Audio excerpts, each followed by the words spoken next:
Hi friends, welcome to my channel. ఈరోజు మన video wall పుట్టి మీద పేపరింగ్ చేసిన తర్వాత ప్రైమర్ ఎలా అప్లై చేయాలో ఈరోజు ఈ వీడియోలో చూద్దాం. మీకు కానీ మా వీడియోలు కానీ నచ్చినట్లయితే ప్లీజ్ లైక్ చేయండి, షేర్ చేయండి, సబ్స్క్రైబ్ చేసుకోండి.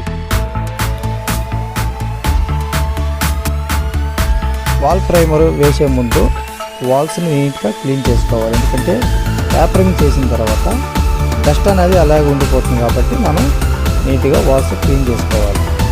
ప్రైమర్ను బ్రష్ తోటి కార్నర్లో వేసుకోవాలి. ఎందుకంటే రోలర్ కార్నర్ దాకా వెళ్ళదు కాబట్టి తరువాత రోలర్ తోటి ప్రైమర్ను నీట్గా అప్లై చేసుకోవాలి.